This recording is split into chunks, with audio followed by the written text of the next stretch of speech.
Shalom Bapak Ibu Saudara yang terkasih, selamat datang di ibadah online GBI Restorasi Pondok Daud.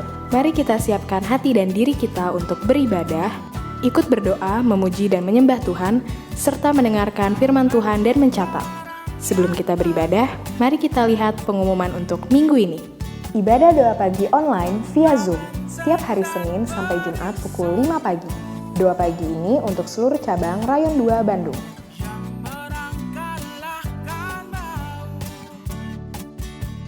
Healing Worship Online setiap hari Rabu pukul 7 malam di YouTube channel GBI Sukawarna.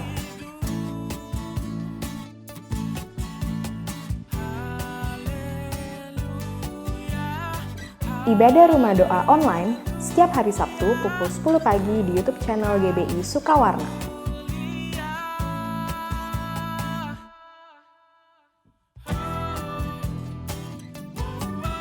Ibadah Online Kids setiap hari Minggu mulai pukul 7 pagi di YouTube channel Kids GBI Sukawarna.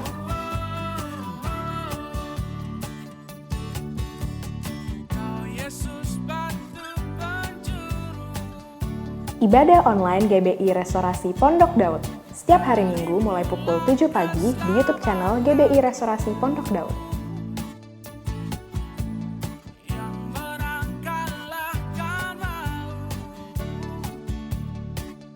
Menara Doa Online via Zoom setiap hari Rabu pukul 5:30 sore. Menara Doa ini terbuka untuk seluruh jemaat dan pengerja. Informasi lebih lanjut dapat menghubungi Sekretariat Gereja di nomor berikut ini.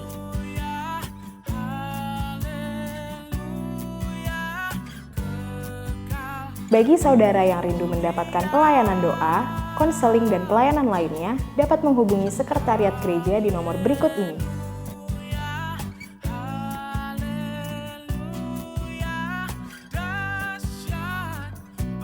Persembahan persepuluhan dapat ditransfer ke Bank BCA 523-019-1681 atas nama GBI RPD SE Persepuluhan.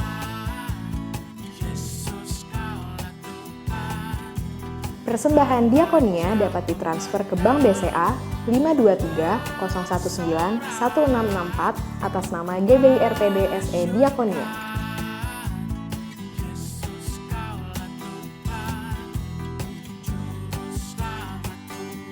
Persembahan pembangunan dapat ditransfer ke Bank BCA 523-019-1686 atas nama GBI RPD SE Pembangunan. Bagi Bapak Ibu Saudara yang sudah memberikan persembahan, dapat mengirimkan bukti transfer beserta nama saudara melalui WhatsApp ke nomor berikut ini.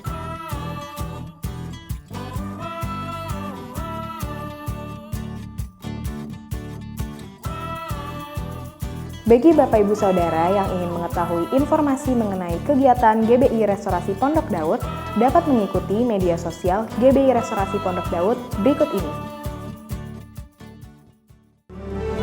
Bangun kesatuan, kau akan lihat kemuliaan, itu dia kedua. Karena Bapak sudah memberikan, jangan sampai hilang kemuliaan.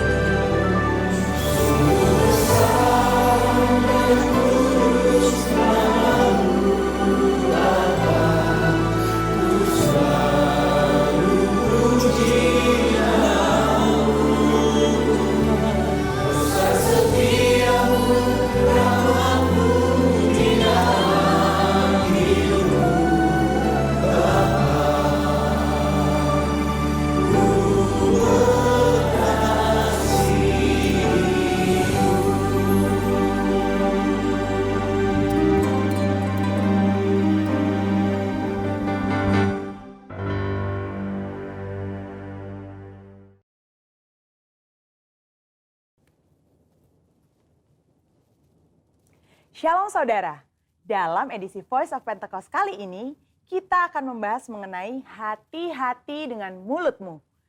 Pada tahun 1900-an di Amerika Serikat, pernah diadakan suatu penelitian terhadap 2 keluarga untuk meneliti pengaruh perkataan dan karakter terhadap keturunan mereka.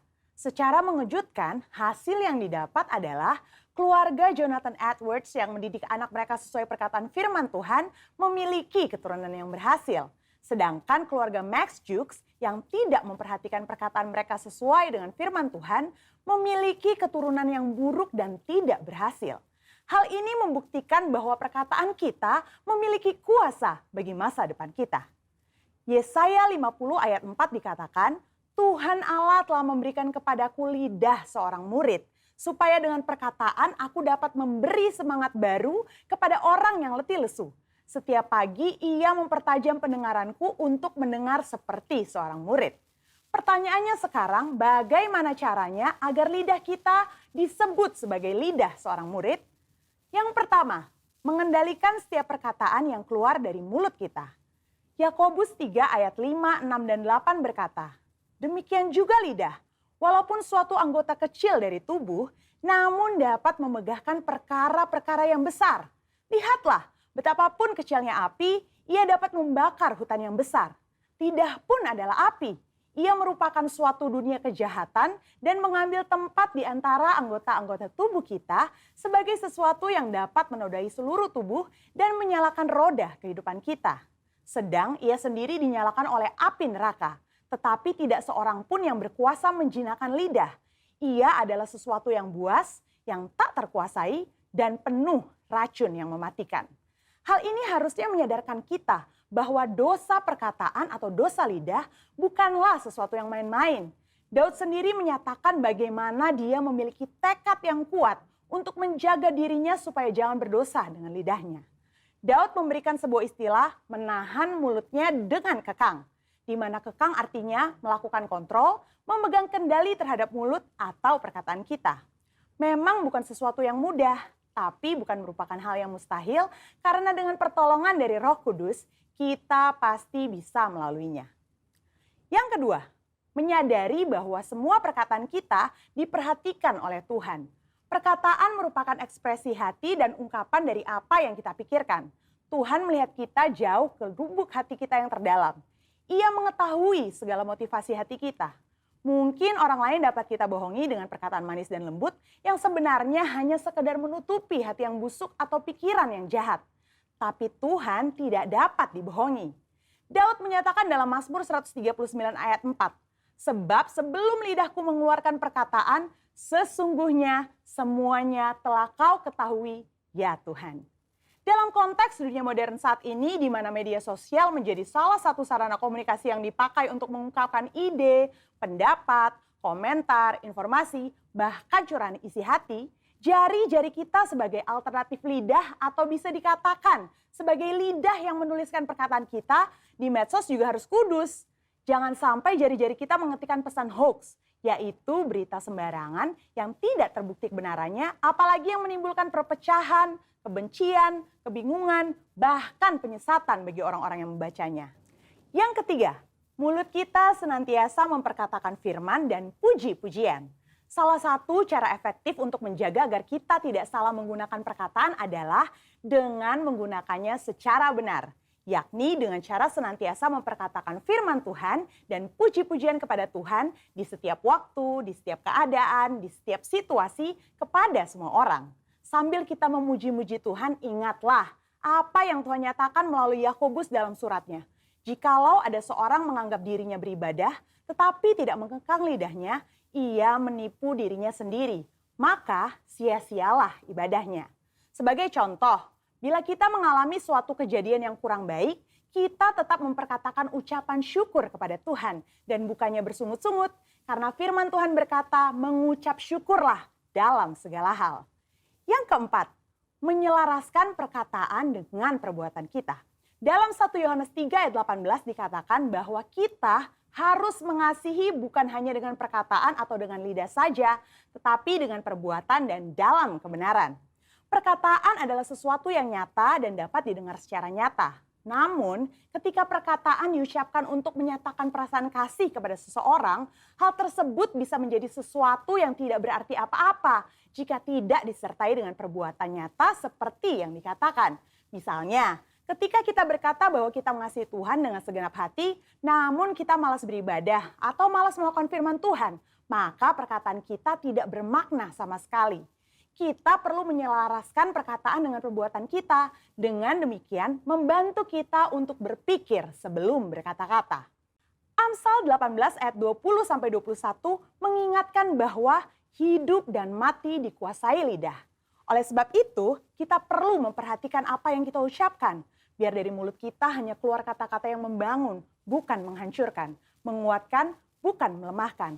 Ingat, Amsal 18 ayat 20-21 juga berbicara mengenai apa yang kita ketik di sosial media. Biar perkataan dan postingan kita memuliakan nama Tuhan. Saudara, untuk penjelasan lebih lengkapnya dari tim teologi kami, jangan lupa untuk buka link yang ada di atas atau scan QR Code yang tersedia.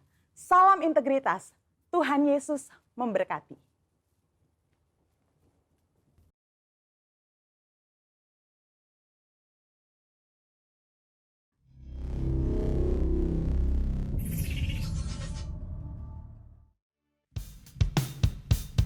Tuhan Yesus kekuatan dan Dia keselamatan bagi kita.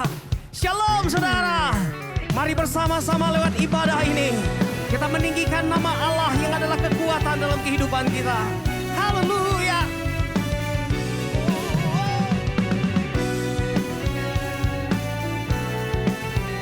Dengan iman percaya bersama-sama. Meskipun musuh di depanku, rintangan menghadang langkahku, ku tahu sungguh Engkau bersamaku.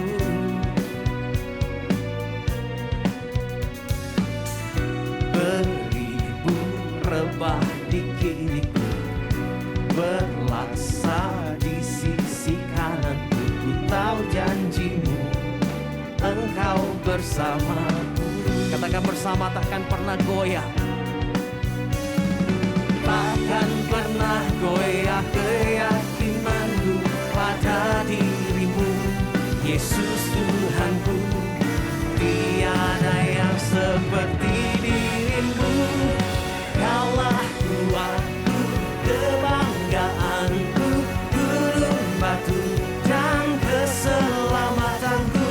Kuat tanganmu, perlindunganku. Kaulah Allah, sumber kemenanganku. Di rumah-rumah dimanapun engkau berada, mari dalam percaya bersama-sama katakan. Meskipun musuh di depanku, rintangan menghadang langkahku, ku tahu sungguh Engkau bersamaku.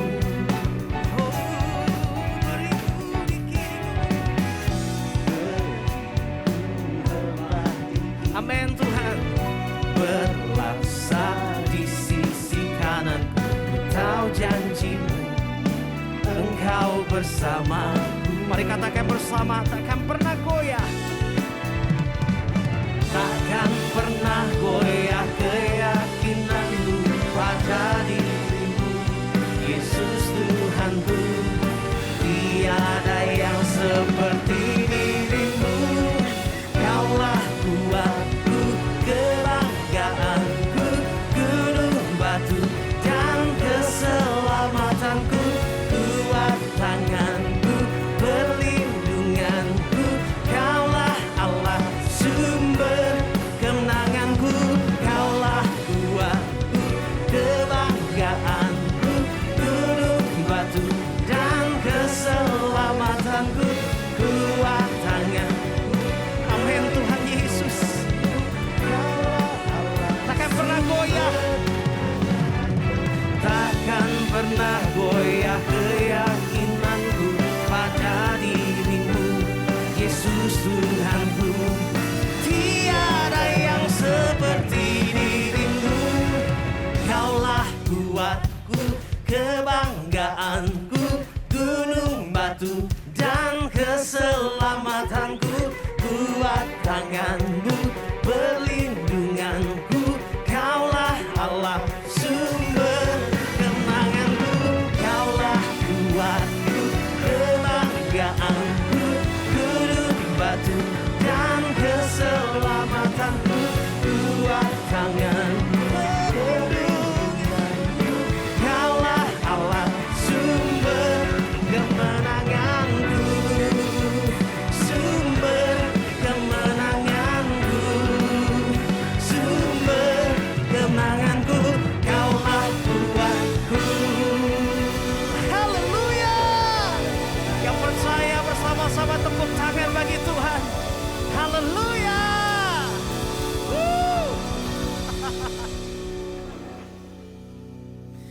Gereja Tuhan terus bangkit dalam perkenanan Tuhan. Haleluya. Mari kekasih Tuhan bersama-sama dalam kuasa Roh Kudus. Bangkit gereja Tuhan, memuliakan nama Tuhan. Bangkit gereja Tuhan sekarang. Mari maju. Maju dalam kuasa Roh Kudus. Kemenangan telah diberikan, kuasa dosa dipatahkan, umatnya dipulihkan, bersoraklah. Mari bangkit gereja Tuhan, bangkit gereja Tuhan sekarang. Ayo sama-sama maju dalam kuasa Roh Kudus.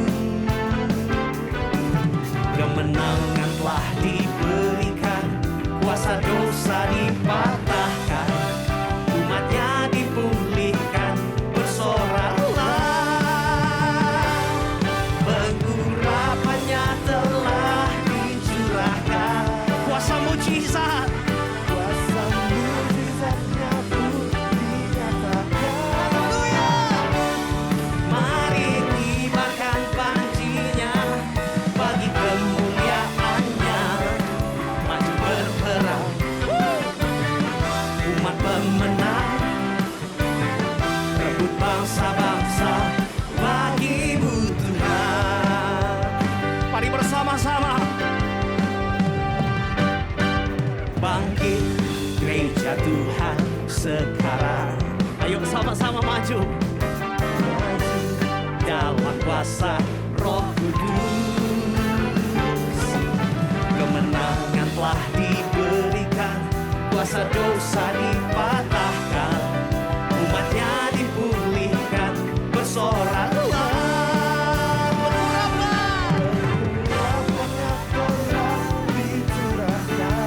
Di rumah-rumah dimanapun kau berada, terima pengurapan Tuhan di hari-hari terakhir ini, saudara. Mari kibarkan pancinya bagi kemuliaannya, maju berperang, umat pemenang, rebut bangsa-bangsa, bangsa-bangsa bagimu Tuhan. Mari bersiap-siap terima pengurapan Tuhan hari ini. Pengurapannya telah dicurahkan, kuasa mujizatnya pun dinyatakan.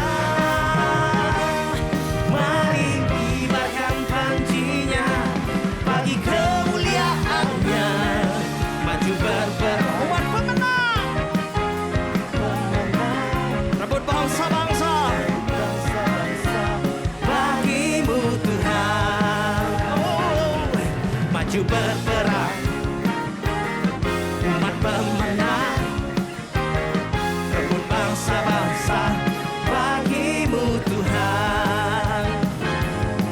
Maju berperang, umat pemenang, rebut bangsa-bangsa bagimu Tuhan.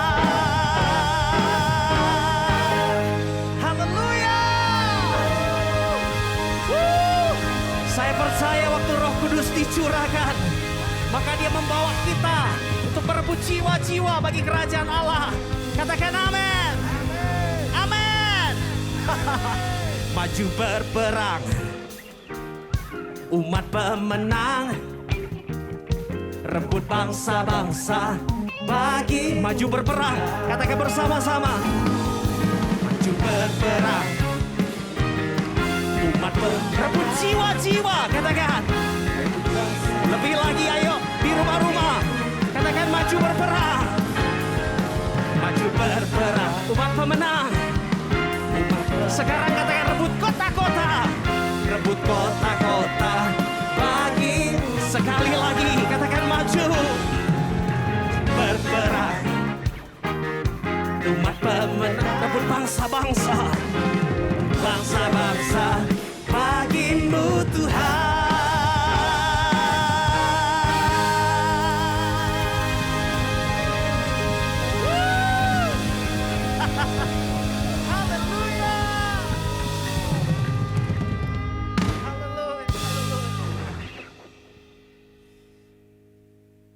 Karena anugerah-Mu kami ada. Karena pengurapan-Mu Tuhan, hari ini kami gereja Tuhan dapat berdiri dan menjadi saksi tentang Yesus Tuhan bagi dunia ini. Bapak Ibu Saudara dimanapun kau berada di rumah-rumah, mari bersama-sama angkat tangan kita hari ini. Ayo angkat sembah kita kepada Dia. Oh rada berada basidiara la bara la bara. Shidiara la bara la bara la bara la bara la bara. Shidiara la bara la bara la bara la bara la bara. Haleluya, haleluya, haleluya. Oh Tuhan. Haleluya.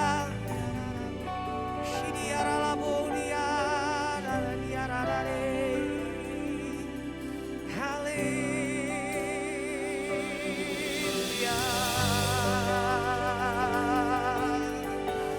Hidiara la boriara la barara basi. Haleluya.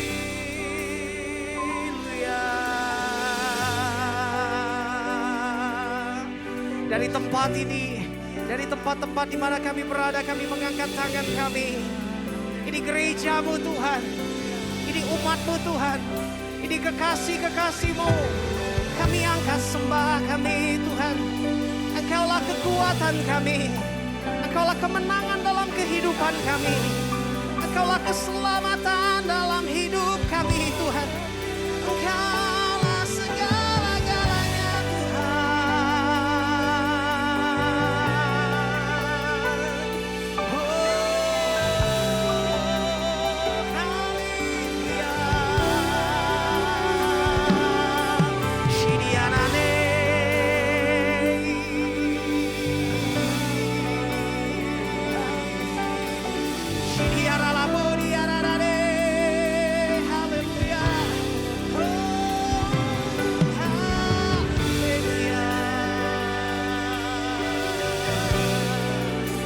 Kemenangan dalam kehidupan kami.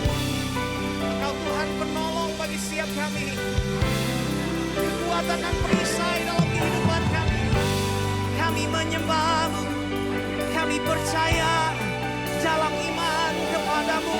Oh Tuhan.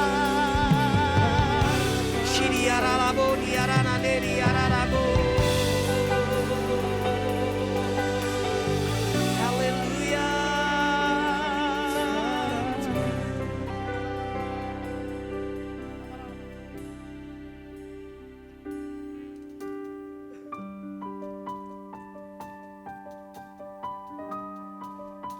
Tidak ada Allah seperti Engkau. Allah penolong dalam kehidupan kami. Ada kuasa di dalam nama-Mu Tuhan. Allah yang setia.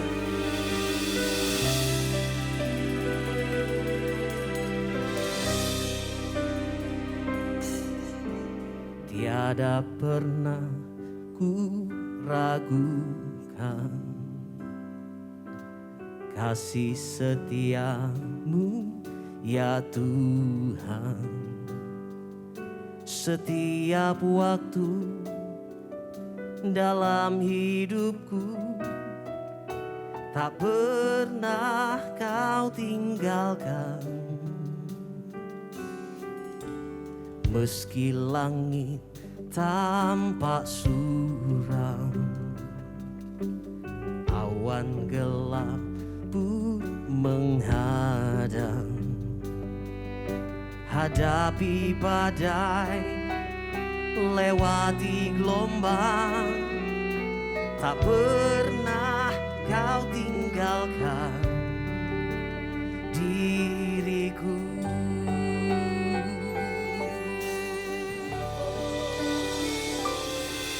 Walau 1000 rebah di sisiku, Kau tetaplah Allah penolongku. Walau 10.000 rebah di kananku, takkan ku goyah sebab Yesus sertaku. Kami percaya Tuhan Yesus, ini iman kami di hadapan-Mu. Tiada pernah ku ragukan kasih setia-Mu ya Tuhan. Setiap waktu dalam hidupku tak pernah Kau tinggalkan. Meski langit tampak suram, awan gelap menghadap, kami percaya Tuhan hadapi badai, lewati ombak, tak pernah Kau tinggalkan diriku. Kami percaya, walau seribu rebah di sisiku, Kau tetaplah Allah penolongku. Walau 10.000 rebah di kananku, takkan ku goyah, sebab Yesus sertaku.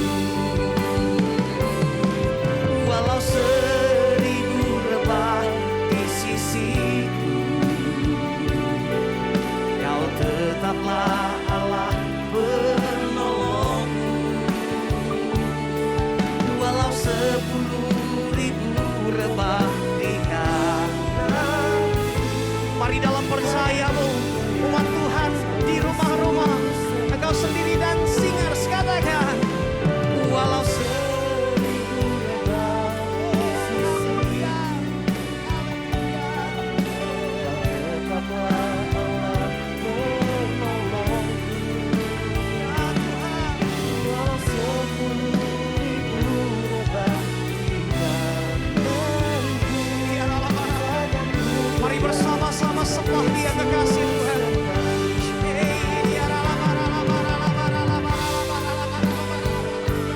Sekalipun kegentaran sedang terjadi di sekitar kami, tapi kami percaya setiap orang yang berharap kepada Tuhan, yang percaya kepada nama Yesus, akan terus berdiri dalam kemenangan bersama Allah penolong kami. Terima kasih Tuhan Yesus. Haleluya.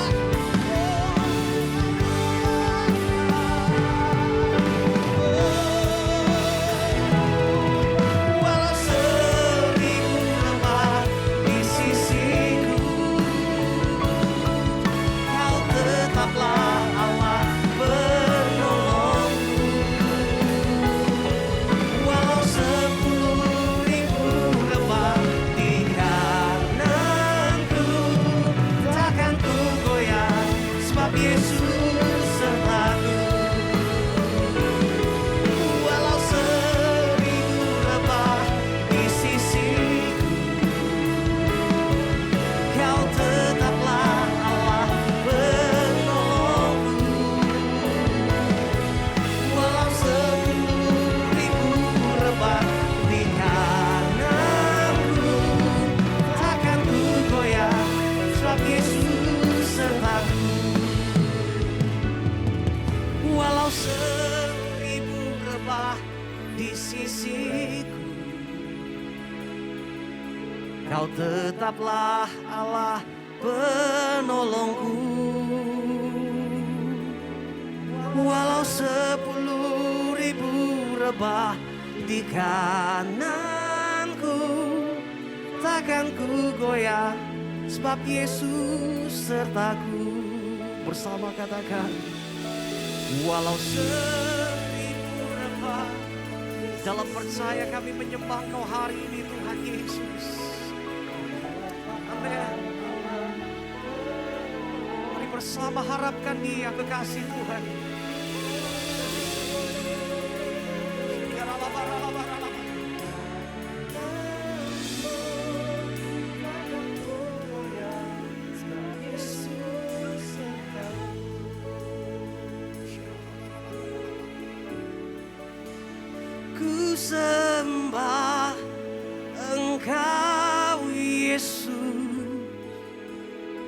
hanya Engkau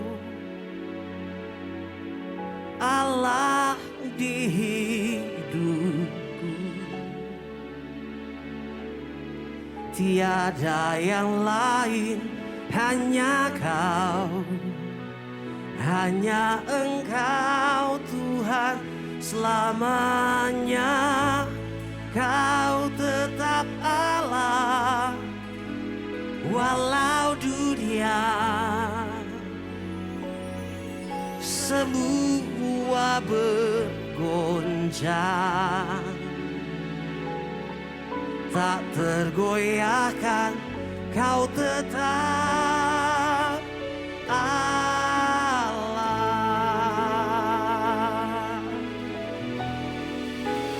Ku sembah Engkau Yesus, hanya Engkau Allah dalam hidup kami.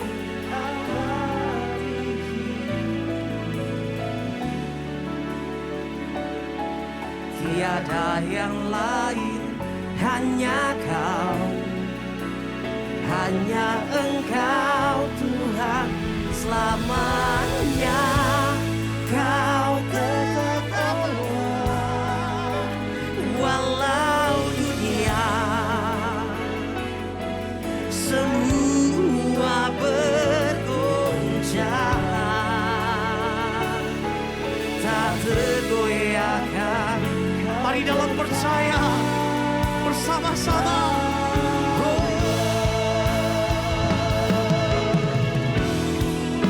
Ku sembah Engkau Yesus, hanya Engkau Allah di hidupku.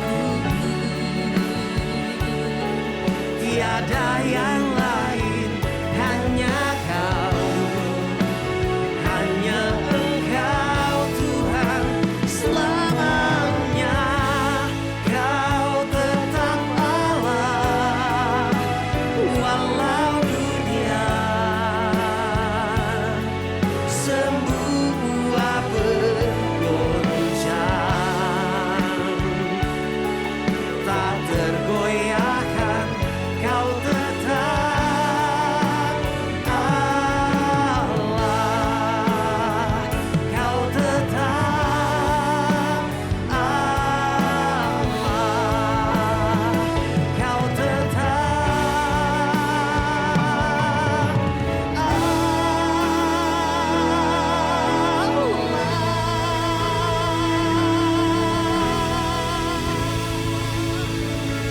Sorakan haleluya. Engkau Allah kami. Haleluya. Haleluya. Haleluya.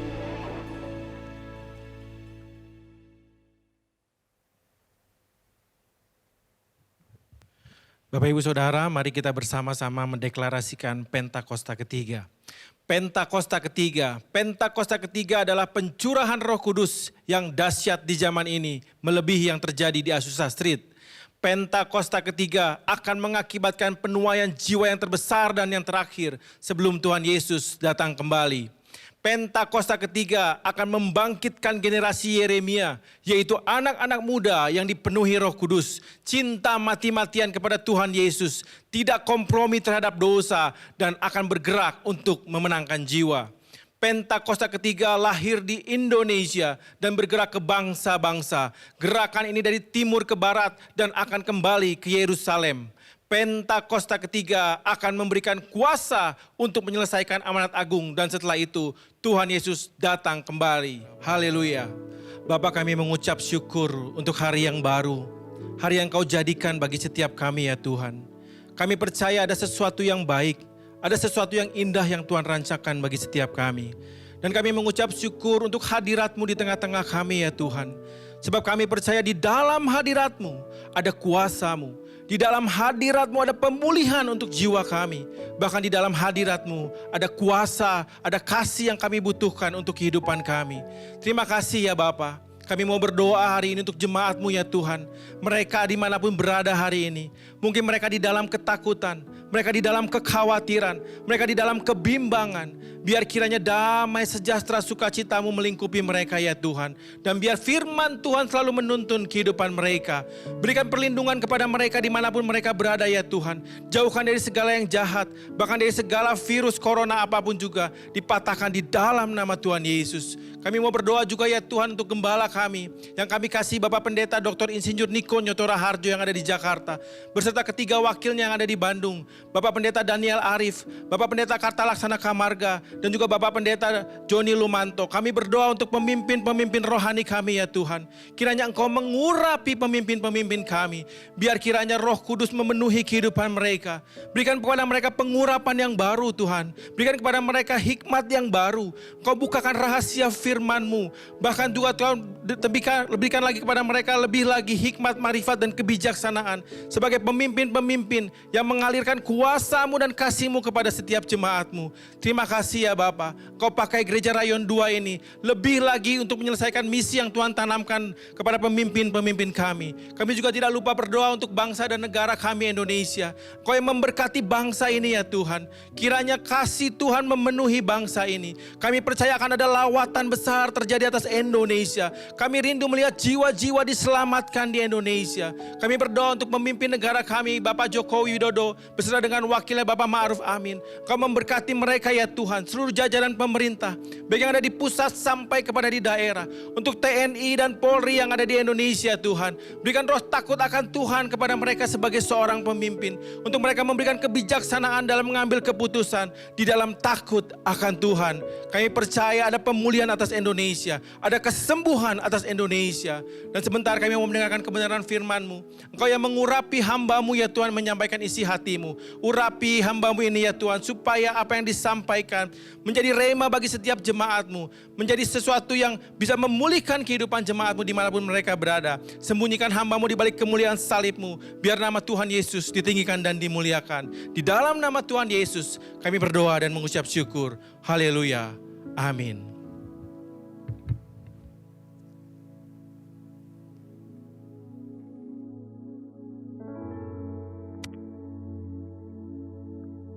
Shalom jemaat yang dikasihi Tuhan, kembali kita berjumpa di dalam ibadah online dan saya percaya firman Tuhan boleh memberkati kita semua. Mari sekali lagi kita angkat doa kita di hadapan Tuhan, kita minta Roh Kudus sendiri yang berbicara. Saya percaya Bapak Ibu, dimanapun Bapak Ibu berada, di rumah, di tempat-tempat Bapak Ibu, Tuhan Yesus ada di sana. Dan Tuhan yang memberkati, Tuhan yang menjamah, dan Roh Kudus yang mengajar kita semua. Bapa, kami bersyukur kami boleh beribadah kepada Tuhan. Terima kasih Tuhan, biarlah sekalipun kami hanya bisa beribadah secara online, tapi kami boleh tetap sungguh hati di dalam ibadah kami. Kami boleh tetap menyembah, memuji Tuhan, dan kami boleh dengar kebenaran firman Tuhan. Roh Kudus berbicaralah kepada setiap pribadi yang mendengar kebenaran firman Tuhan. Boleh menjadi jawaban, boleh menjadi kekuatan, dan anugerah Tuhan ada di atas hidup kami. Urapi hamba-Mu dalam segala keterbatasan ini Tuhan, untuk sampaikan kebenaran firman-Mu. Terima kasih Bapa, terima kasih. Kami buka hati kami terima firman-Mu dengan sukacita dan dengan percaya. Haleluya. Amin. Bapak Ibu Saudara, perkenankan saya boleh membagikan kebenaran firman Tuhan dengan tema membangun bahtera. Mari bersama-sama kita membaca sebuah ayat firman Tuhan yang menjadi tema pada khotbah kali ini. Saya ambil dari Matius pasalnya yang ke-24 ayat 37 sampai dengan ayatnya yang ke-38. Injil Matius pasalnya yang 24 ayat 37 berkata, "Sebab sebagaimana halnya pada zaman Nuh, demikian pula halnya kelak pada kedatangan Anak Manusia. Sebab sebagaimana mereka pada zaman sebelum air bah itu makan dan minum, kawin dan mengawinkan, sampai kepada hari Nuh masuk ke dalam bahtera." Bapak Ibu Saudara yang dikasihi Tuhan, Matius pasal 24 ini berbicara tentang akhir zaman. Berbicara situasi kondisi menjelang kedatangan Tuhan Yesus yang kedua kali. Kita percaya bahwa Tuhan Yesus akan datang untuk yang kedua kalinya, menjemput kita semua. Dan saya percaya Bapak Ibu Saudara, Tuhan memberikan tanda-tanda buat kita semua sehingga kita boleh melihat kedatangan Tuhan yang kedua kali. Alkitab mencatat bahwa ada beberapa tanda. Yang pertama adanya penyesatan, yang kedua ada peperangan, ada bencana, ada aniaya terhadap orang-orang percaya, ada kemerosotan moral, dan kita melihat semua tanda-tanda itu sudah digenapi. Tinggal satu tanda lagi yang ada di dalam ayat yang ke-14. Alkitab berkata, dan Injil kerajaan ini akan diberitakan di seluruh dunia, menjadi kesaksian bagi semua bangsa. Sesudah itu barulah tiba kesudahannya. Tanda yang terakhir ini kita percaya akan digenapi di dalam generasi kita. Melalui Pentakosta yang ketiga, Bapak Ibu Saudara, kita akan melihat penuaian jiwa. Beribu-ribu laksa, Injil kerajaan akan diberitakan ke seluruh dunia. Dan kita percaya Tuhan Yesus akan datang. Saya percaya akan digenapi secara sempurna. Yesus Tuhan akan datang untuk yang kedua kalinya. Yang menarik adalah Bapak Ibu Saudara, di dalam ayat yang baru kita baca, di ayat yang pertama tadi, Tuhan Yesus menyamakan zaman akhir menjelang kedatangannya yang kedua kali dengan zaman Nuh. Ya, ayat 37 tadi berkata, sebab sebagaimana halnya pada zaman Nuh. Ya, pada zaman itu ada sebuah situasi di mana ada makan dan minum, ada kawin dan mengawinkan. Nah, Bapak Ibu Saudara, menarik, Tuhan Yesus menyamakan dengan zaman Nuh. Nah, apa hubungannya ini Bapak Ibu Saudara? Apa yang disebut dengan makan dan minum, kawin dan mengawinkan? Saya percaya makan dan minum adalah kebutuhan kita sebagai manusia. Kebutuhan yang utama. Kawin dan mengawinkan juga adalah sebuah proses yang terjadi di dalam kehidupan kita sebagai manusia. Tetapi ketika Tuhan Yesus mengaitkan ini dengan zaman Nuh, mari kita melihat di dalam Kejadian pasalnya yang ke-6 ayat yang ke-5. Ini adalah sebuah kondisi, sebuah keadaan yang terjadi waktu Nuh hidup. Kejadian pasalnya yang ke-6 ayat yang ke-5, Alkitab berkata, ketika dilihat Tuhan bahwa kejahatan manusia besar di bumi dan bahwa segala kecenderungan hatinya selalu membuahkan kejahatan semata-mata. Bapak Ibu Saudara, Alkitab berkata pada zaman Nuh, semua orang hatinya cenderung membuahkan kejahatan semata-mata. Kejahatan manusia semakin besar, semakin besar. Jadi maksud Tuhan Yesus soal makan dan minum, kawin dan mengawinkan bukanlah soal makan minum biasa. Bukan kawin mengawinkan hal yang biasa. Tetapi yang ada hubungannya dengan kejahatan yang semakin besar. Hati yang selalu membuahkan kejahatan yang semakin besar. Nah, Bapak Ibu Saudara, kita bisa melihat makan dan minum ini dalam konteks kejahatan yang semakin besar, berbicara pesta pora. Pesta pora yang memabukkan, tidak ada penguasaan diri. Mereka memuaskan hawa nafsunya. Dan kita lihat sekarang Bapak Ibu Saudara, ya, di dalam soal makan dan minum, di dalam soal kawin dan mengawinkan, semuanya berbicara hawa nafsu yang seringkali sudah tidak terkendalikan. Kita lihat soal pernikahan sekarang banyak penyimpangan, banyak hal yang terjadi yang jauh dari kebenaran firman Tuhan. Pernikahan bukan lagi sesuatu yang kudus, sesuatu yang sakral, sesuatu yang sangat-sangat dijunjung tinggi, tapi pernikahan jadi sesuatu yang biasa-biasa saja. Bahkan kadang-kadang dilakukan dengan cara yang seenaknya, Bapak Ibu Saudara. Itu sebabnya dalam ayat yang ke-14 bagian A, Tuhan menyuruh Nuh untuk membuat sebuah bahtera. Dalam Kejadian pasal 6 ayat 14 bagian A dikatakan, buatlah bagimu sebuah bahtera dari kayu gofir. Mengapa Bapak Ibu? Karena Tuhan mau memusnahkan orang-orang yang hidupnya selalu dalam kejahatan. Hatinya selalu membuahkan kejahatan. Hanya Nuh yang memperoleh kasih karunia di hadapan Tuhan. Tuhan mau selamatkan Nuh dan keluarganya. Itu sebabnya Tuhan memberikan perintah, buatlah bagimu sebuah bahtera. Bapak Ibu Saudara, Alkitab mencatat bahwa bahtera yang dibuat itu selebar 50 hasta. Panjangnya 300 hasta, tingginya 30 hasta.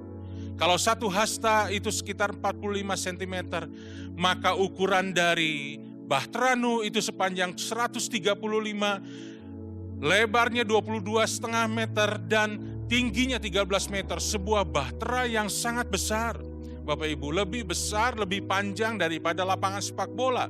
Untuk bisa kita membayangkan sebuah bahtera kapal yang sangat besar dan dibangun selama kurang lebih 80 sampai 100 tahun dengan teknologi yang saat itu masih sederhana. Bayangkan Bapak Ibu Saudara, ini pekerjaan yang besar yang harus dilakukan oleh Nuh. Tujuannya apa Bapak Ibu Saudara? Tujuannya satu, yaitu Nuh akan diselamatkan oleh Tuhan. Nah, mari kita lihat relevansinya dalam perjanjian baru.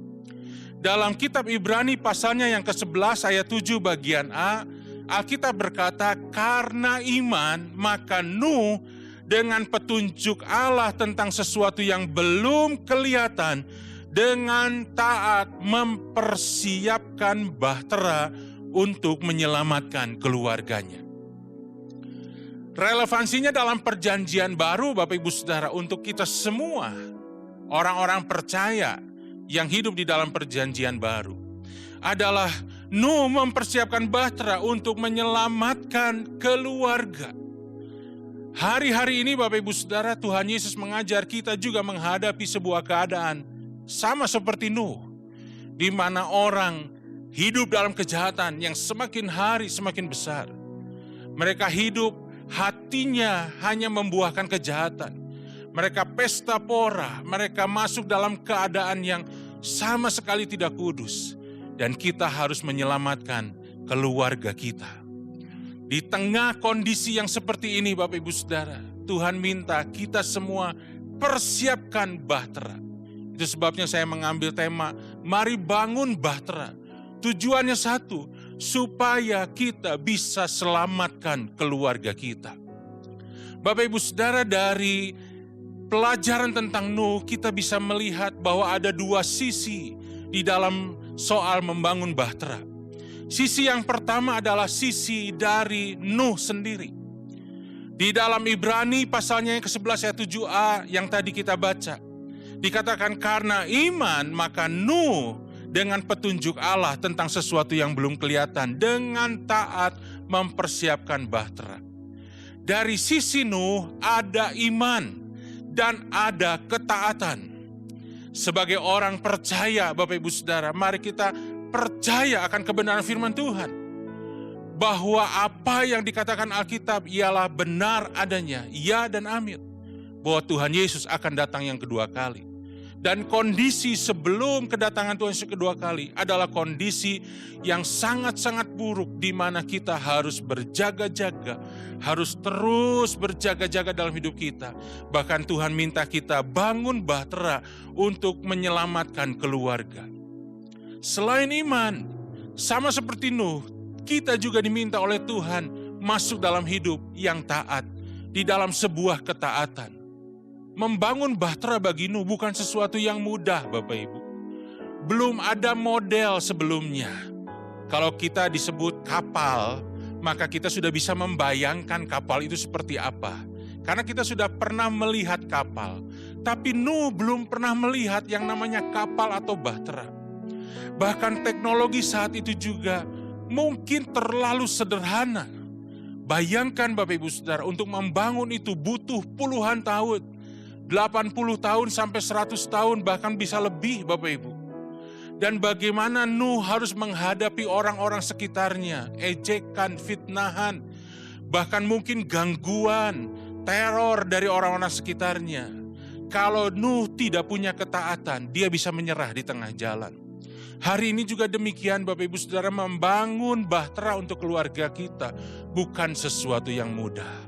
Membangun pernikahan bukan sesuatu yang mudah. Bapak Ibu Saudara ingat dengan baik bahwa pernikahan bagi orang-orang percaya bukan 3 tahun, bukan 5 tahun, bukan 10 tahun. Tapi selama-lamanya sampai maut yang memisahkan. Kalau Tuhan yang mempersatukan kita Bapak Ibu Saudara, maka Tuhan sendiri yang berhak untuk memisahkan kita. Kita tidak punya hak untuk memisahkan diri kita.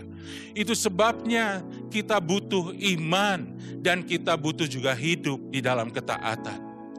Tapi jangan takut Bapak Ibu Saudara. Jangan khawatir, mengapa? Karena ada sisi yang kedua, yaitu sisi Allah sendiri. Apa yang menjadi sisi Allah? Dalam 1 Petrus pasal 3 ayat 20 bagian B. 1 Petrus pasal 3 ayat 20 bagian B, Alkitab berkata, ketika Allah tetap menanti dengan sabar waktu Nuh sedang mempersiapkan bahteranya, di mana hanya sedikit, yaitu 8 orang yang diselamatkan oleh air bah itu. Bapak Ibu Saudara, di sisi Allah, Allah tetap menanti dengan sabar. Luar biasa Bapak Ibu Saudara. Allah tetap menanti dengan sabar. Dia tahan penghukuman itu.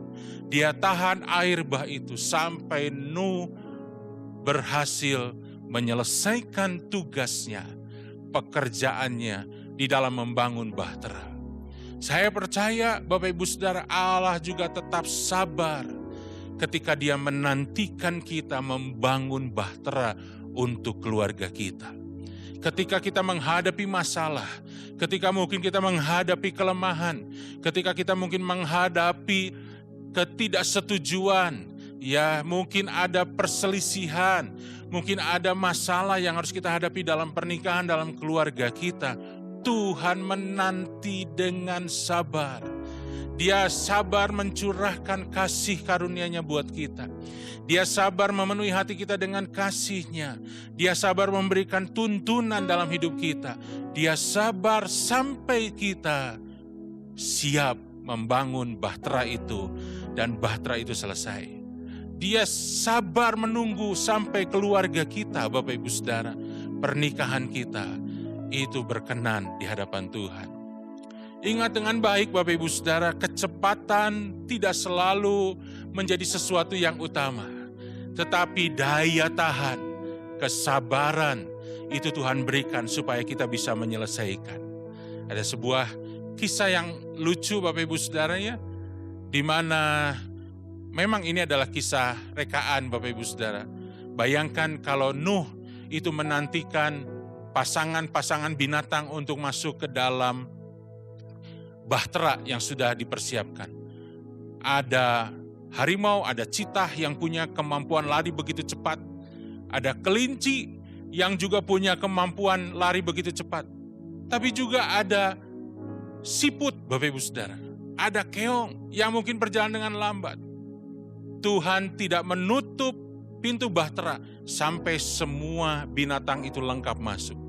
Ya, ditunggu keong siput itu berjalan dengan lambat pun sampai masuk.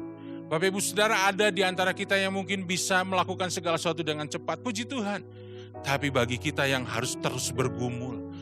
Mungkin ada yang bertanya, Pak, sampai kapan masalah saya bisa selesai? Pak, rasanya sudah berusaha dengan sungguh-sungguh. Ingat dengan baik Bapak Ibu Saudara, Allah menunggu dengan sabar. Kita tidak perlu melihat orang lain, wah yang lain bisa selesai, yang lain bisa menyelesaikan masalah dengan cepat. Bapak Ibu Saudara, Tuhan punya waktu dengan kita masing-masing. Dan kita percaya bahwa Tuhan menanti kita dengan sabar. Jadi Bapak Ibu Saudara, mari kita melihat dari sisi Nuh, dari sisi kita orang percaya, ada iman dan ketaatan. Dari sisi Allah, Tuhan menanti dengan sabar.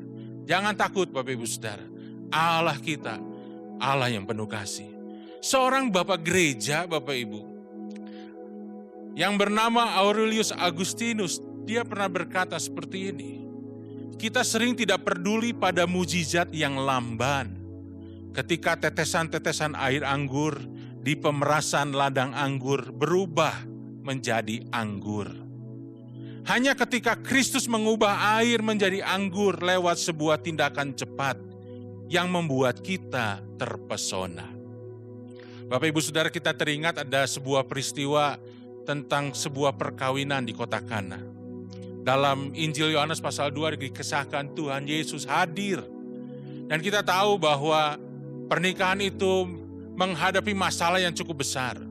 Bisa gagal dan menjadi sebuah pernikahan yang memalukan. Mengapa? Karena anggurnya habis. Tamu masih banyak yang datang, tapi anggur habis. Mereka kehabisan anggur. Dan kita bersyukur karena ada Tuhan Yesus di situ. Tuhan mengubah air biasa, air tawar biasa, Bapak Ibu. Dan ada beberapa yang menafsirkan itu adalah air untuk mencuci kaki. Jadi bukan air yang bersih. Tapi yang luar biasa, mujizat Tuhan Yesus mampu mengubah air tersebut menjadi anggur yang terbaik. Bahkan jauh lebih baik daripada apa yang disediakan. Sampai kepala pesta berkata, kok bisa ya? Biasanya orang itu menyediakan yang terbaik dulu, setelah semua pada mabuk, baru disediakan yang kurang baik. Sehingga tidak ada yang komplain karena semua sudah mabuk. Tapi ini justru yang diberikan pada waktu akhir adalah anggur yang terbaik, yang lebih baik. Kita tahu Bapak Ibu Saudara, kalau Tuhan buat mujizat, Dia akan memberikan mujizat yang terbaik dalam hidup kita. Tetapi Bapak Ibu Saudara, jangan lupa bahwa ada proses lain Bapak Ibu Saudara. Di mana anggur-anggur yang ada di ladang anggur dipetik, kemudian dibawa ke pemerasan anggur, dan kemudian melalui proses fermentasi tertentu, air anggur ini berubah menjadi anggur. Bapak Ibu Saudara, kalau kita pergi ke kota Kana, ya mungkin setelah pandemi ada kesempatan Bapak Ibu Saudara pergi ke sana.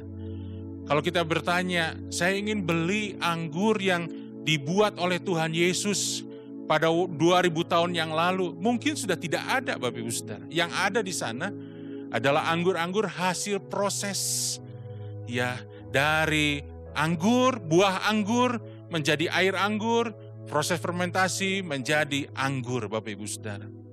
Tapi dua-duanya adalah mukjizat. Bagaimana buah anggur bisa menghasilkan anggur yang terbaik? Memang kita lebih terpesona ketika Tuhan Yesus mengubah air biasa menjadi air anggur. Tapi juga Bapak Ibu Saudara, jangan lupa bahwa ada mukjizat-mukjizat yang melalui proses-proses di dalam kehidupan kita. Kita terpesona ketika Tuhan menjawab doa kita. Suami kita diubahkan, istri kita diubahkan. Bapak Ibu Saudara, mereka bertobat, kita terpesona. Tapi juga Bapak Ibu Saudara, Tuhan juga bisa memberikan mujizat-mujizat melalui proses dalam hidup kita. Di mana kita harus menantikan untuk proses itu selesai dengan kesabaran, dengan ketekunan. Itu sebabnya di sisi kita perlu iman. Kita percaya bahwa proses yang Tuhan izinkan tidak pernah mengecewakan. Tuhan akan mengawal dan menuntun proses dalam hidup kita. Sehingga sekalipun kita bergumul, kita berdoa untuk pemulihan keluarga kita Bapak Ibu Saudara. Tapi kita percaya di ujungnya ada janji yang ya dan amin. Pasti. Kenapa? Karena Tuhan Yesus yang sanggup menepati janjinya dan mau menepati janjinya. Bapak Ibu Saudara, mungkin kita tidak melihat mujizat yang luar biasa langsung terjadi 1-2 hari. Tapi kita melihat mujizat hari demi hari. Kita bisa bertahan Bapak Ibu Saudara, itu pun mujizat dari Tuhan. Kita bisa melihat Tuhan menyertai kita, memberikan damai, sejahtera, kekuatan untuk menghadapi masalah demi masalah. Untuk menghadapi segala sesuatu yang mungkin menekan hati kita. Itu pun merupakan sebuah mujizat Bapak Ibu Saudara. Kita percaya kalau bukan karena Tuhan, maka sia-sialah kita membangun rumah kita. Kalau bukan Tuhan yang menjaga, sia-sialah penjaga itu berjaga-jaga. Semua karena Tuhan. Semua mujizat dari Tuhan. Bapak Ibu Saudara, saya ambil sebuah pelajaran yang menarik dari seorang hamba Tuhan yang bernama Myles Munroe. Beliau berkata bahwa pernikahan itu berasal dari kata gamos. Bahasa Yunani sebagai bahasa asli dalam kitab Perjanjian Baru adalah gamos. Nah, kata gamos ini memiliki kata dasar gameo yang sama dengan akar kata dalam bahasa Inggris itu game atau dalam bahasa Indonesia permata atau intan, Bapak Ibu. Jadi pernikahan ini punya akar yang sama dengan kata permata atau intan. Nah, Bapak Ibu Saudara, bagaimana permata dan intan itu bisa dihasilkan? Permata itu dihasilkan dari unsur karbon. Secara sederhana, Bapak Ibu Saudara, kita orang-orang awam bisa membayangkan seperti arang, Bapak Ibu Saudara. Ya, walaupun tidak terlalu tepat seperti itu, tapi seperti arang itu diubah menjadi sebuah intan, arang yang tidak ada harganya, yang murah harganya, diubah menjadi intan atau permata yang mahal harganya. Arang yang rapuh, yang mudah pecah, itu diubah menjadi intan yang bahkan menjadi sebuah batu permata yang sangat keras, ya sangat kuat. Dan itu terbentuk, Bapak Ibu Saudara, di perut bumi, di mana terjadi sebuah proses pemanasan sampai 1500 derajat Celcius. Sebuah pemanasan yang sangat tinggi dan sebuah tekanan yang besar. Arang atau unsur karbon itu ada di dalam perut bumi melalui proses pemanasan yang sangat panas dan tekanan yang luar biasa. Akhirnya melalui waktu yang cukup lama keluar menjadi intan dan permata. Bapak Ibu Saudara, inilah sebuah gambaran pernikahan. Kita mungkin dalam keadaan yang lemah, keadaan yang rapuh. Kita menghadapi masalah. Masalah bisa melambangkan bahwa itu seperti api yang memanaskan, seperti tekanan. Pikiran kita tertekan, hati kita tertekan, hidup kita tertekan. Kita merasa tidak nyaman, bahkan kita merasa sesuatu yang sangat mengganggu di dalam hidup kita. Tetapi ketika kita setia, kita taat, kita hidup percaya, Bapak Ibu Saudara, maka waktu akan membuktikan Tuhan mengubah pernikahan kita menjadi kuat. Itulah maksud tujuan Tuhan. Jadi Bapak Ibu Saudara, kesatuan dalam pernikahan itu bisa terjadi ketika Tuhan berjalan bersama dengan kita, memberikan kekuatan melalui proses demi proses dalam hidup kita. Kita punya hubungan yang benar sehingga Tuhan memberikan kasih-Nya yang memberikan selalu kekuatan dalam hidup kita. Perhatikan peristiwa pernikahan di Kana itu, Bapak Ibu Saudara. Kata kuncinya adalah ada Tuhan Yesus di pernikahan di Kana ini. Harus ada dua sisi. Sisi kita adalah iman dan ketaatan. Tapi juga harus ada sisi yang kedua, yaitu ada Tuhan Yesus yang memberikan kekuatan. Bapak Ibu Saudara, perhatikanlah, pernikahan adalah rencana Allah yang sempurna. Sekalipun itu dijalankan oleh kita manusia yang tidak sempurna. Itu sebabnya kita butuh Tuhan. Dan kita tahu melalui iman dan ketaatan, Tuhan akan memberikan kekuatan buat kita.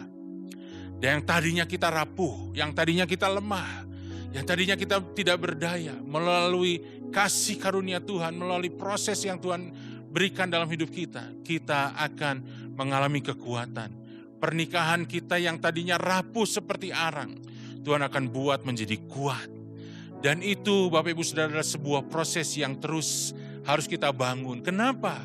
Supaya keluarga kita diselamatkan. Supaya anak-anak keturunan kita diselamatkan menjadi keturunan ilahi. Menjadi generasi-generasi Yeremia yang Tuhan akan pakai untuk membawa keselamatan di akhir zaman ini untuk menyelesaikan amanat agung di era Pentakosta yang ketiga. Bapak Ibu Saudara, mari perhatikan. Ada beberapa hal yang sangat penting di dalam pernikahan kita. Bagaimana kita bisa membangun bahtera itu melalui iman dan ketaatan, melalui kasih karunia dan penyertaan Tuhan. Yang pertama, pernikahan dimulai dengan perjanjian yang tidak mengandung kata jika. hampir semua perjanjian selalu mengandung kata jika. Jika kamu bisa menyelesaikan tanggung jawabmu maksudnya, maka aku akan juga bisa menyelesaikan tanggung jawabku. Tetapi dalam perjanjian pernikahan, Bapak Ibu Saudara ingat dengan baik, tidak ada kata jika. Jika kamu baik, saya akan baik. Jika kamu sehat, saya akan tetap setia. Jika kamu dalam keadaan yang baik, punya penampilan yang baik, saya tetap sayang sama kamu. Tidak, Bapak Ibu Saudara. Tidak ada kata jika. Aku akan setia, kamu tetap satu-satunya pasangan dalam hidupku. Dalam suka, duka, kaya, miskin, sehat maupun sakit. Tetap satu-satunya, tetap setia. Tidak ada kata jika. Yang kedua, Bapak Ibu Saudara, pernikahan yang kita jalani adalah pernikahan seumur hidup. Itu sebabnya harus dipersiapkan jauh hari sebelum hari H-nya. Bapak Ibu Saudara, jadi bukan hari H-nya saja yang harus dipersiapkan, tapi jauh hari sebelumnya. Saya boleh menyampaikan kepada anak-anak muda, engkau yang masih hidup dalam masa pranikah, engkau yang masih remaja, engkau yang masih belum masuk dalam pernikahan, engkau yang masih membangun hubungan dengan teman, bahkan mungkin ada yang membangun hubungan spesial dengan seseorang, mulai jatuh cinta. Perhatikan, persiapkan hidupmu jauh-jauh hari. Jaga kekudusanmu. Jangan biarkan si jahat menggoda dan kita jatuh dalam berbagai dosa. Dosa-dosa percabulan, dosa-dosa seks. Tuhan berikan itu adalah sesuatu yang kudus. Seks adalah kudus ketika dilakukan di dalam pernikahan yang diberkati Tuhan. Tapi sebelumnya, mari kita hidup kudus di hadapan Tuhan. Mari kita minta kekuatan dari Tuhan, supaya kita sebagai anak-anak muda bisa terjaga kehidupan kita. Firman Tuhan berkata, dengan apa seorang muda mempertahankan kelakuannya bersih? Dengan menjaganya dengan firman Tuhan. Dari jauh hari, ketika kita belum masuk dalam pernikahan, kita sudah mempersiapkan hidup kita. Dalam memilih pasangan, kita sungguh-sungguh bawa dalam Tuhan. Dengar nasihat dari orang tuamu. Dengar nasihat dari pemimpin rohanimu. Dengar nasihat dari kakak-kakak rohanimu. Jangan alergi dengan nasihat. Ya, jangan ngotot ketika orang memberi nasihat. Jangan kita merasa diri kita yang paling benar. Dengar nasihat. Apalagi kalau Tuhan percayakan pemimpin-pemimpin rohani dalam hidupmu. Dengar nasihat. Dengar nasihat dari orang tuamu. Kenapa? Karena pernikahan kita bukan sesuatu yang mudah. Bukan sesuatu yang gampangan. Tapi itu harus dipersiapkan jauh-jauh hari. Ketika saudara memilih seseorang, mulai mengambil keputusan untuk memilih pasangan hidup, jangan hanya ditentukan oleh apa yang kelihatan, tetapi lebih kepada apa yang tidak kelihatan. Banyak anak muda menentukan dari apa yang kelihatan, penampilannya, hartanya, segala sesuatu yang bisa dilihat. Tapi hari ini saya boleh sampaikan, perhatikan apa yang tidak kelihatan. Maksudnya apa? Karakter yang mungkin tidak kelihatan secara penampilan luar. Banyak orang punya penampilan yang begitu hebat, tapi karakter di dalamnya hancur. Pilihlah orang-orang yang punya karakter yang baik, yang benar, hidupnya takut akan Tuhan. Lihat hal-hal yang rohani yang ada di dalamnya. Minta petunjuk, minta nasihat, minta tuntunan dari Roh Kudus. Perkenalkan kepada orang tuamu, perkenalkan kepada kakak rohani dan pemimpin rohanimu. Dan biarlah mereka bisa menilai dan kita bisa melihat apa yang tidak kelihatan. Ya, yang tidak kelihatan itu jauh lebih berharga. Penampilan satu kali karena usia bisa berkurang, Bapak Ibu. Harta juga karena berbagai sebab bisa hilang. Tapi karakter yang benar, karakter yang kuat, karakter yang berkenan di hadapan Tuhan, roh yang kuat, semakin hari semakin kuat. Semakin hari semakin kuat. Pilihlah pasangan yang cinta Tuhan, yang hidupnya takut akan Tuhan, lebih daripada kriteria-kriteria yang lain. Nah, berikutnya Bapak Ibu Saudara, masalah dalam pranikah itu berbeda dengan masalah dalam pernikahan. Maksud saya adalah masalah dalam pranikah belum tentu harus diselesaikan. Justru itu menjadi sebuah ujian. Ya, ketika ada masalah, bagaimana menghadapinya, bagaimana menghadapi dengan emosi yang meledak atau emosi yang bisa dikuasai, itu sebuah ujian. Apakah dia pasangan yang tepat atau bukan. Tapi ketika masalah terjadi dalam pernikahan, harus diselesaikan dalam kasih Tuhan, supaya pernikahan kita bisa tetap jalan di hadapan Tuhan. Kasih dan pengampunan Tuhan sediakan. Saya tutup dengan sebuah nasihat ini, Bapak Ibu Saudara. No matter what the storm, when God is with you, there's a rainbow waiting. Tidak peduli dengan badai sebesar apapun, ketika Tuhan menyertai kita, selalu ada pelangi yang menunggu kita. Bapak Ibu Saudara, kita percaya bahwa ketika kita sungguh-sungguh mempersiapkan bahtera untuk menyelamatkan keluarga kita, Tuhan akan campur tangan dan kita akan melihat pelangi di keluarga kita. Mari kita tutup dalam doa. Tuhan Yesus, terima kasih. Kamu berdoa keluarga demi keluarga, pernikahan demi pernikahan. Tuhan yang selamatkan, Tuhan yang memberkati, Tuhan yang memulihkan, Tuhan yang menguatkan, Tuhan yang memberikan kasih-Mu berlimpah, damai sejahtera-Mu. Sehingga semua boleh saling mengasihi, boleh tetap setia, dan tetap hidup takut akan Tuhan. Hamba mau berdoa untuk anak-anak muda, generasi-generasi Yeremia. Tuhan persiapkan dengan Roh Kudus-Mu Tuhan, jauh hari sehingga mereka boleh mempersiapkan kehidupan masa depan mereka, pernikahan mereka dengan baik di hadapan Tuhan. Keluarga diselamatkan dan generasi diselamatkan. Kami boleh melihat kedatangan-Mu yang kedua kalinya. Haleluya. Angkat tangan saudara, terima berkat Tuhan. Pulanglah dengan berkat Tuhan. Kasih karunia yang berlimpah-limpah daripada Allah Bapa dalam anak yang tunggal Yesus Kristus. Persekutuan yang manis dengan Roh Kudus menyertai saudara sekalian mulai hari ini sampai terus datang menjemput kita di awan-awan dan bahkan sampai selama-lamanya. Yang percaya bersama-sama katakan amin. Demikian ibadah online minggu ini. Selamat hari Minggu, Tuhan Yesus memberkati. Salam RPD.